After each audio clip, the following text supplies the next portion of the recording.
Wondering what exactly that you need to reveal to buyers in 2025? Hey everybody, it's Nick Berard at the Nick Berard Group, powered by Keller Williams. Transparency in a real estate transaction is more important than ever. With shifting market dynamics and an increased focus on accountability, and understanding what you need to disclose as a seller can save you tremendous amounts of legal headache and dollars and cents once you sell your property, right? While disclosure laws are going to vary state by state, most states, including Washington, are going to require you to provide a detailed account of anything that could impact a potential property's value. So let's break it down so you fully understand and are prepared. Key disclosure number 1, material defects. Sellers are required in Washington state to disclose any known material defects that could have an effect on the property's value or its safety. That includes things like foundation cracks, roof leaks, pest infestations. I mean, even if you've made repairs, it's essential to be upfront. Especially, you don't want to get to the end of the sale and have something come up. Ooh, buyer finds out you didn't disclose something. That could be a way a buyer gets out of the deal. Or, worse yet, they could pursue the seller for damages. Don't know what those would be offhand, but when lawyers get involved, it can get really ugly really quick. So, transparency builds trust and helps avoid disputes later. Okay, a quick example, guys.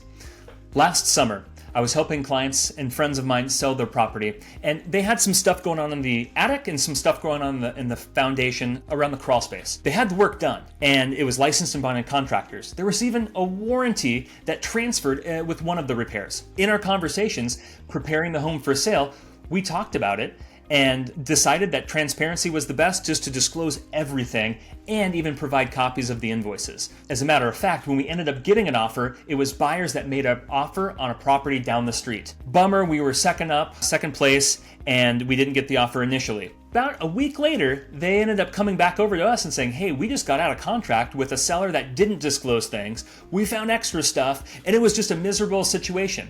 And as a matter of fact, through our inspection process, the buyers thanked us for our complete and full transparency. The buyers felt so much more comfortable moving forward, and we had some negotiation stuff to deal with, but it was a much smoother process being transparent up front and making sure we're disclosing to the buyer initially. Key disclosure point number 2.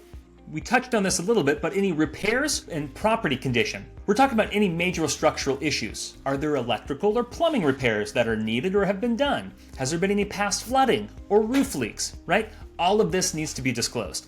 Even the repairs, just like I mentioned with this past client of mine, they documented their repairs and were just transparent and upfront with the buyers. They appreciated that. So buyers have the right to make an informed decision based on the property's history. And remember, honesty builds trust, and it helps avoid problems down the line. Key disclosure point number 3, environmental or neighborhood factors, right? Disclosures aren't just about the property itself.